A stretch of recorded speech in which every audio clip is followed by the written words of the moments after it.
அனைவருக்குமே வணக்கம். இது நம்ம காணொளியில் ஆரம்பிக்கக்கூடிய ஒரு புதிய தொடர், பக்கங்கள் புதிது அப்படிங்கிற தொடர் தான். இந்த தொடர் எதற்காக அப்படின்னா, என்னுடைய வாழ்க்கையில் நடந்த பல நிகழ்வுகளை உங்களுக்கு ஒரு கதையாக சொல்ல வேண்டும் அப்படிங்கிறதுக்காக இது நாள்தோறும் இந்த தொடர் போய்கொண்டே இருக்கும். நிச்சயமாக இந்த தொடரானது ஒவ்வொரு நாளுமே உங்களுக்கு ஒரு புது அனுபவத்தை கொடுக்கும். நான் எந்த அளவுக்கு என்னுடைய வாழ்க்கையில் நான் பல நிகழ்வுகளை சந்திச்சிருக்கேன் அப்படிங்கிறத உங்களுக்கு எடுத்துரைக்கும் விதமாக தான் இந்த தொடர் போக போகுது. நிச்சயமாக இது உங்களுடைய நண்பர்களுக்கு நீங்கள் அனுப்புங்க, இது பயனுள்ளதாக இருக்கும். சரி, அதாவது இப்போ இந்த பக்கங்கள் புதிது அப்படிங்கிற தொடரை நம்ம ஆரம்பிக்கலாம். இதில் கவின்கிற கதாபாத்திரம் இப்போ வருது. இப்போ கவின் பள்ளியில் படிக்கக்கூடிய காலகட்டத்தில் அவனுடைய தமிழாசிரியர் மூலமாக அதிகமாக மேடையில் பேசக்கூடிய ஒரு நிலை உருவாகுது. மேடையில் பேசி பேசி கடைசியில் தமிழ் மீது ஒரு ஆர்வம் அதிகமாகவே செய்யுது. கடைசியில் அந்த பள்ளி முடியக்கூடிய தருவாயில் அந்த 12ஆம் வகுப்பு முடிக்கக்கூடிய அந்த தருவாயில் அவனுடைய ஆசிரியரிடம் அவன் சொல்கிறான், ஐயா, நான் இப்போ கல்லூரிக்கு சேர்ந்த பிறகு தமிழ் பாடப்பிரிவு தான் எடுக்க போகிறேன், நான் தமிழாசிரியர் ஆக போகிறேன் அப்படின்னு சொல்லி கவிங்கிறவன் சொல்கிறான்.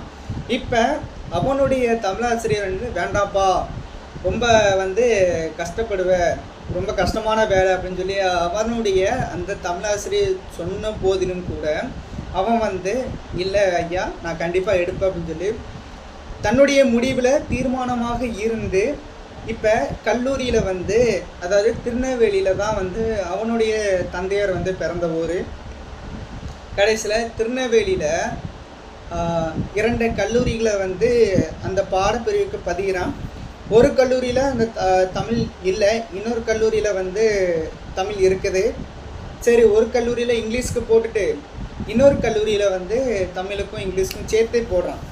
கடைசியில் அவன் அந்த 12ஆம் வகுப்பில் தமிழில் அதிக மதிப்பெண் இருந்த காரணத்தினால அவனுக்கு தமிழ் பாடப்பிரிவு கிடச்சது.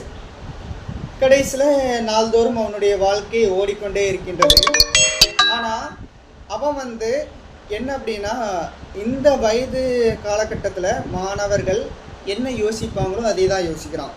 வீட்டில் இருக்கக்கூடிய பெற்றவங்களுக்கு கஷ்டத்தை கொடுக்கக்கூடாது அப்படிங்கிற யோசனை நாள்தோறும் அதிகமாகிக்கொண்டே இருக்கின்றது. கடைசியில் அவனுடைய அத்தையின் மூலமாக தூத்துக்குடியில் இருக்கக்கூடிய ஒரு வாகன காப்பகத்தில் பகல் நேரத்தில் வேலை கிடைக்குது. கல்லூரி கல்லூரி வகுப்பு மத்தியானம் தான்.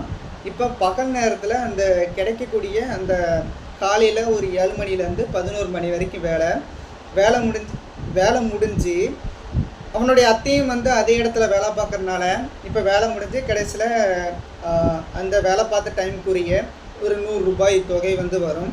கடைசியில் அதை வாங்கி கொண்டு வேகமாக பேருந்தில் ஏறி கடைசியில் அந்த 1 மணி நேரத்தில் அப்புறம் திருநெல்வேலி போயிடுவான்.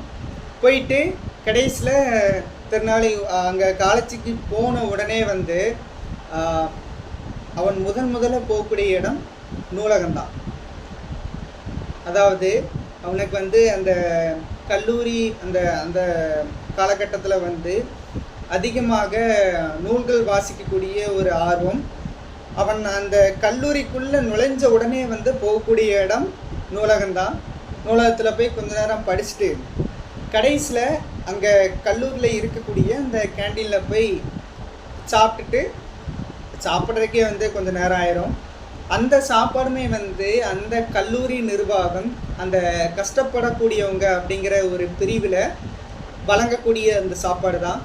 அதே வேகமாக சாப்பிட்டு கொண்டு கடைசியில் அந்த எப்படியும் 1:30 மணி ஆயிரும். அப்புறம் 1:30 மணிக்கு அப்புறம் வகுப்புக்கு போவான். போய் அது எப்படியும் ஒரு 3 பாடவேளை எப்படியும் தொடர்ச்சியாக நடக்கும். அப்புறம் இன்டர்வல், அப்புறம் தொடர்ச்சியாக வகுப்புகள் போகும். அப்புறம் கடைசியில் ஒரு 6:10க்கு வகுப்புகள் முடியும். அப்புறம் மீண்டும் பேருந்து நிலையத்துக்கு போய் அங்கே கொஞ்ச நேரம் எப்படியும் ஒரு 1/2 மணி நேரம் வெயிட் பண்ணி அப்போ அந்த நேரத்தில் பஸ் வரக்கூடிய அந்த பேருந்தில் ஏறி கடைசியில் ஒரு வழியாக ஊருக்கு வந்து சேர்றதுக்குள்ள போதும் போதும் ஆயிரும். இப்படி தான் வந்து அவனுடைய வாழ்க்கை நகர்ந்து கொண்டே போகிறது. அதாவது பேருந்துகள் நிறைய வரும், ஆனால் அந்த குறைவான கட்டணம் எந்த பேருந்தோ அதற்காக காத்திருந்து அதில் ஏறி மீதம் இப்போ வீட்டுக்கு வந்தோடனே அந்த மீதம் வரக்கூடிய அந்த தொகை இப்போ வந்து 50 ரூபா பஸ்ஸும் வருது, 30 ரூபா பஸ்ஸும் வருது. இப்போ அந்த காலையில் அதில் ஒரு 20, இப்போ சாயங்காலம் ஒரு 20 அப்படின்னால கூட ஒரு நாளைக்கு அவன் வந்து 40 ரூபாய் வந்து மிச்சப்படுத்துகிறான். இப்படியே வந்து கொஞ்சம் கொஞ்சமாக சேமிக்கிறான். இப்படி அவனுடைய வாழ்க்கை வந்து நகர்ந்து கொண்டே போகிறது. சரி, ஓகே.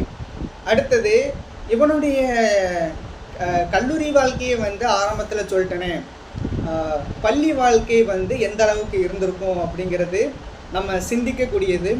பள்ளி வாழ்க்கையில் அவன் செய்ய பல குறும்புகள் வந்து அவன் செஞ்சுருக்கிறான். சரி, அந்த நிகழ்வுகள் என்னென்ன அப்படிங்கிறத வந்து நம்ம அடுத்து வரக்கூடிய அந்த தொடர்களில் வந்து நிச்சயமாக நம்ம பார்க்கலாம். நிச்சயமாக உங்களுக்கு ஒரு நல்ல அனுபவம் வந்து கிடைக்கும் என்று நான் நம்புகிறேன். உங்களுடைய நண்பர்களுக்கு இந்த காணொலியை அனுப்பி வைங்க.